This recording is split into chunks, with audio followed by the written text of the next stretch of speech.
Assalamualaikum warahmatullahi wabarakatuh. Kembali lagi di channel Long Life Education. Pada kesempatan kali ini, saya akan berbagi informasi berkaitan dengan kendala ataupun masalah yang ditemui oleh siswa ataupun alumni yang akan membuat akun atau registrasi akun SNPMB tahun 2024.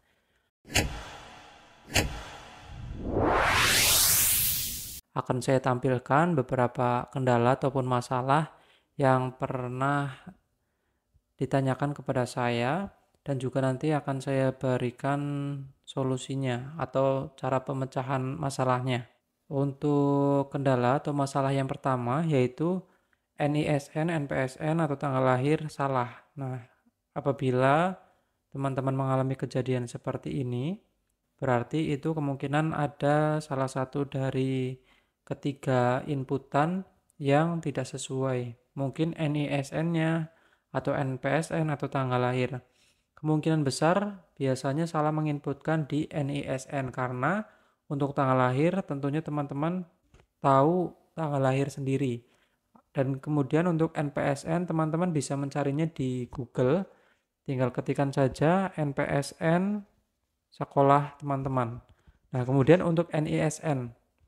Kadang teman-teman melihat NISN itu dari rapot atau dari kartu pelajar. Nah, kemudian apabila teman-teman sudah menginputkan semuanya merasa benar, tetapi masih muncul masalah seperti ini, coba teman-teman lihat untuk di ijazah SMP ataupun SMA.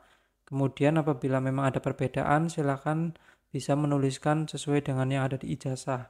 Apabila ternyata sudah sesuai, tetapi masih keluar tampilan demikian, teman-teman bisa menghubungi operator sekolah untuk meminta penjelasan atau dibantu menemukan NISN yang sesuai.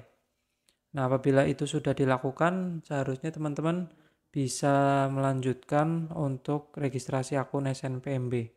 Kemudian yang selanjutnya, ini mirip-mirip dengan masalah yang pertama, hanya saja di sini berbeda keterangan, yaitu muncul tanda merah dengan tulisan data tidak ditemukan. Apabila teman-teman mengalami kendala atau masalah ini, teman-teman bisa mencoba untuk cek NISN di website resmi milik Kemendikbud ya teman-teman. Nanti saya akan sertakan di kolom deskripsi. Jadi teman-teman apabila mengecek NISN ternyata tidak ditemukan, nah maka memang sumber permasalahannya dari NISN-nya. Ada dua kemungkinan. Yang pertama yaitu NISN-nya memang salah, kemudian yang kedua NISN ganda. Nah, ini teman-teman apabila mengalami kendala seperti ini, teman-teman tinggal menghubungi operator sekolah, baik yang di SMA, SMK, ataupun MA. Kemudian teman-teman meminta penjelasan NISN yang sesuai dengan ijazah. Apabila yang di sistem Dapodik ataupun EMIS ternyata berbeda dengan yang ada di ijazah SMP ataupun SD, teman-teman bisa memberikan NISN yang sesuai dengan ijazah sehingga di sistem Dapodik maupun di EMIS bisa diperbaiki oleh operator sehingga teman-teman ketika akan melakukan registrasi atau pendaftaran akun nanti akan berjalan sesuai dengan seharusnya. Oke, kemudian untuk yang tidak ada data tidak ditemukan itu juga bisa disebabkan apabila teman-teman merupakan alumni. Alumni biasanya memang harus melakukan verify ijazah terlebih dahulu sebelum teman-teman membuat akun. Kemudian apabila ada yang bertanya, saya sudah membuat akun tahun lalu, maka teman-teman harus mengulangi membuat akun baru. Sehingga teman-teman harus melakukan verify ijazah. Kemudian ketika verify sudah diterima atau disetujui, teman-teman balik lagi ke portal SNPMB kemudian melanjutkan pembuatan akun. Maka data tidak ditemukan tadi kemungkinan nanti sudah bisa dilakukan lanjutan untuk pendaftaran akun SNPMB. Kemudian untuk kendala dan masalah yang ketiga akan muncul tampilan untuk upload foto. Di sini ada beberapa kasus, yaitu yang pertama ketika pilih file, kemudian ketika unggah akan kembali ke halaman ini. Nah, apa yang seharusnya dilakukan, maka teman-teman diulangi saja beberapa kali. Bahkan kemarin saya mencoba membantu siswa saya 2 sampai 3 kali itu baru bisa upload foto kemudian di-crop sesuai dengan garis bantu yang terdapat di sistem. Nah, ketika teman-teman mengalami seperti itu, terus saja dicoba. Kemudian setelah 2-3 kali dicoba ternyata masih gagal, teman-teman bisa mencoba ulang di kemudian waktu atau kemudian hari, misalkan 1 jam, 2 jam, atau mungkin pagi, sore, malam. Nah, dicoba di waktu yang berbeda. Kemungkinan ada beberapa faktor, yaitu jaringan teman-teman. Apabila jaringan lancar, kemungkinan ya sistem dari pendaftaran SNPMB itu sendiri.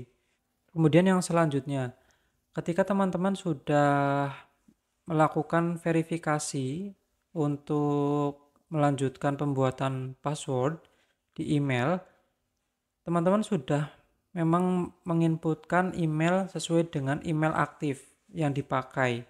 Misalkan ada email yang di HP yang biasanya dipakai, teman-teman juga mendaftarkan, menginputkan dengan email itu. Kemudian teman-teman sudah melakukan verifikasi, sudah ada notifikasi, kemudian teman-teman melakukan verifikasi. Setelah itu membuat password. Nah, untuk membuat password teman-teman pastikan ditulis ya, supaya tidak lupa. Kalau misalkan di HP ada fitur lupa password, teman-teman bisa untuk menyimpan dengan simpan password, sehingga ketika teman-teman login maka itu akan otomatis terisi. Nah, di sini ada kejadian email atau kata sandi salah. Padahal email untuk akun ini dan juga sandinya sudah dimasukkan sesuai dengan verifikasi saat di email tadi. Tetapi masih muncul seperti ini, teman-teman tidak usah panik, tidak usah meriset dulu, tetapi teman-teman mencoba untuk login beberapa waktu kemudian. Kejadian seperti ini beberapa kali terjadi, bahkan sering.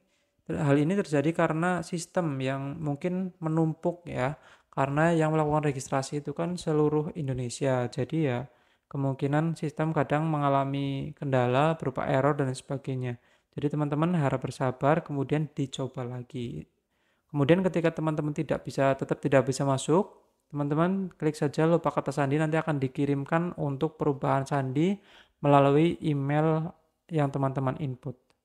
Kemudian untuk kendala atau masalah berikutnya yaitu masalah data yang sudah muncul otomatis setelah teman-teman login, kemudian klik verify. Nah, di sana kan muncul beberapa data, yaitu ada data yang tidak bisa dirubah karena muncul sesuai dengan data yang ada di Dapodik ataupun EMIS. Kemudian ada data yang diisi secara manual. Kalau yang manual tentunya teman-teman bisa menginputkan.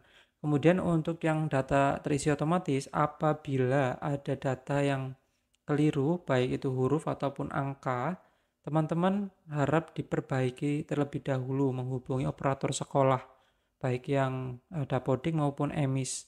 Teman-teman menghubungi operator, kemudian ditunjukkan yang salah bagian data apa, kemudian yang benar seperti apa. Nah, biasanya teman-teman akan dibantu untuk dirubahkan data sesuai dengan yang benar. Hal ini teman-teman bisa lakukan karena kebenaran data itu adalah hal mutlak yang dibutuhkan apabila teman-teman membuat akun, sehingga ketika teman-teman nanti melakukan pendaftaran, data yang teman-teman input ataupun data yang sudah muncul itu memang semuanya sudah.